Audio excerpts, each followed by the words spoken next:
Hello students, आज हम जो कीम के जो रजिस्ट्रेशन है उसके बारे में डिटेल्स में एक इन्फॉर्मेटिव वीडियो बनाने जा रहे हैं। प्लीज हमारे साथ बने रहिए। हाँ स्टूडेंट्स, तो कीम के जो 2025 का जो रजिस्ट्रेशन है वो स्टार्ट हो चुका है। तो उसके लिए जो ऑफिशियल वेबसाइट है वो cee.kerala.gov.in, इस वेबसाइट में जाके आपको जो सारा डिटेल्स है वो चेक करना पड़ेगा और एप्लीकेशन जो है आपको इसी वेबसाइट से फॉर्म फिलअप करना पड़ेगा। तो जो कीम का जो पोर्टल है उसमें आपका कंफ्यूजन है। जो कीम है वो आपके Kerala engineering agriculture medical examination, इसी के जो है आपका डिटेल्स जो है एग्जामिनेशन एंड काउंसलिंग प्रोसेस जो होता है कीम का, वो इसी पोर्टल के थ्रू होता है।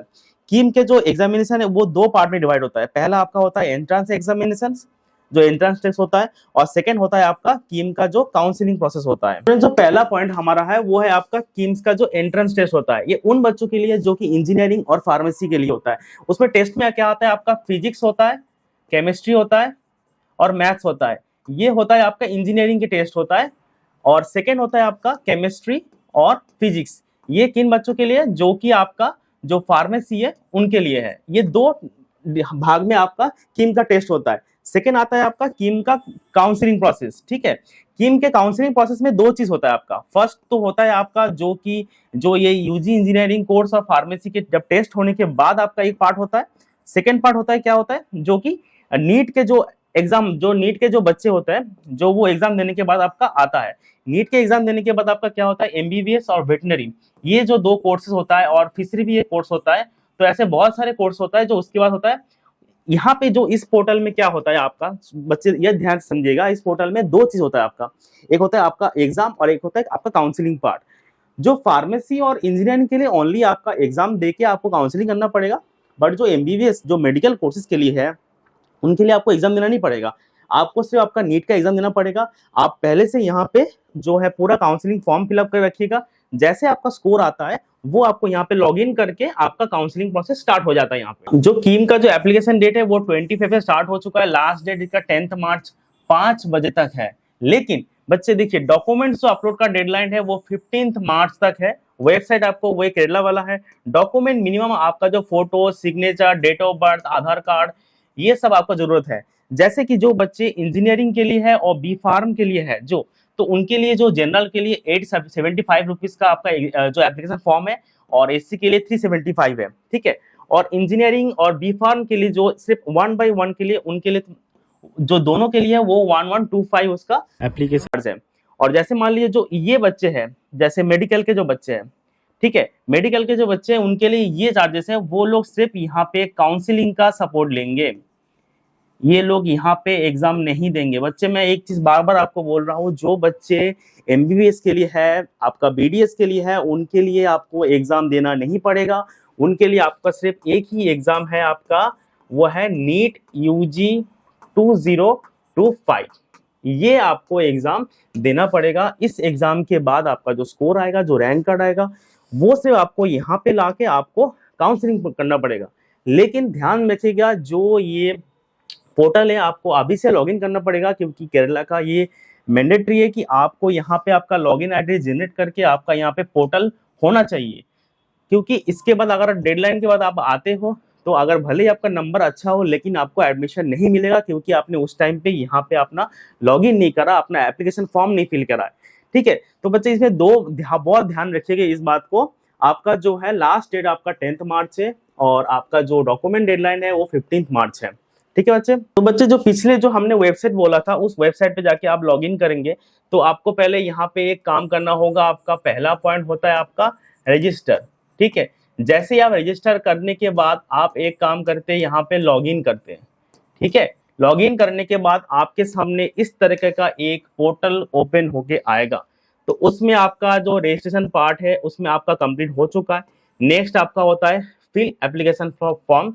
यहाँ पे आप क्लिक करेंगे, देन आपका वो ओपन हो जाएगा। वहां पे आपका जो भी डिटेल्स है आप वो प्रॉपरली फिल करेंगे। देन आपका एप्लीकेशन फी पेमेंट करना होगा, अपलोड इमेजेस एंड सर्टिफिकेट जो भी सब मांगा जाएगा वहां पे, और एक्नॉलेजमेंट लेना पड़ेगा आपको।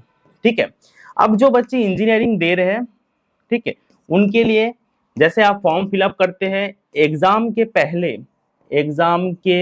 पहले आपका एक एडमिट कार्ड जनरेट होता है। लेकिन जो बच्चे एमबीबीएस के लिए होता है उनके लिए सिर्फ एक्नॉलेजमेंट जो होता है जो ये वाला पार्ट पे बस वहीं तक आपको स्टॉप करना पड़ेगा, wait for counselling process. Students, तो केरला के जो मेडिकल कॉलेजेस है 2025 के लिए, तो 2024 में जैसा उनका रहा है पूरा कोर्सेज का जो सीट्स रहा है, जो वैकेंसी रहा है, उसके बिहाफ पे जो हम एक कैलकुलेशन पे लेके आए, जो वहाँ पे तीन टाइप का कॉलेज होता है। एक आपका गवर्नमेंट कॉलेज, एक प्राइवेट कॉलेज और एक डीम्ड कॉलेज आता है।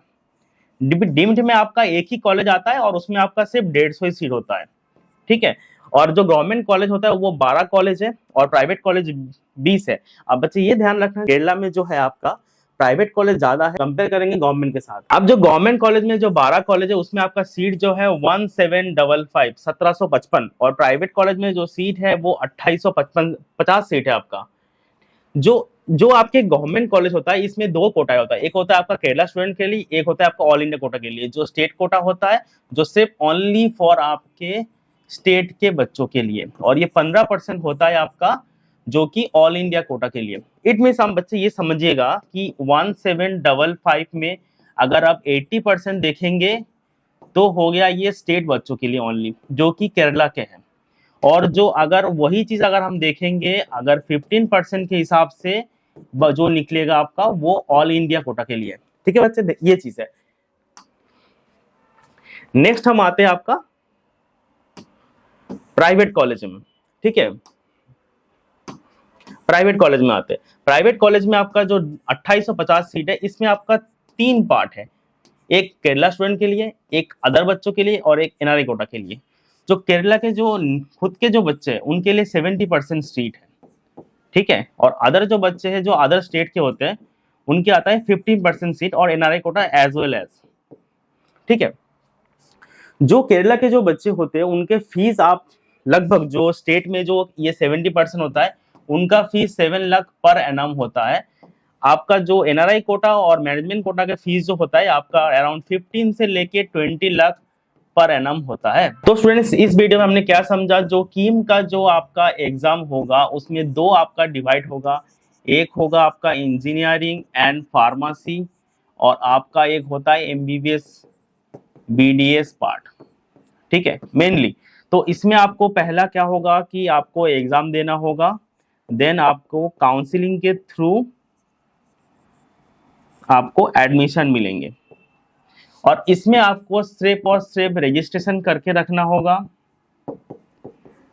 देन आपको जो नीट का जो एग्जाम होता है, नीट यूजी 2025, उसके बाद आपको यहाँ पे आके क्या करना पड़ता है, ओनली काउंसलिंग करना पड़ता है।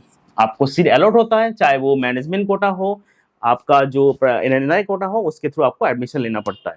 बाकी जो भी इन डिटेल वीडियो होगा वो हम आपको नेक्स्ट वीडियो बताएंगे। Thank you so much.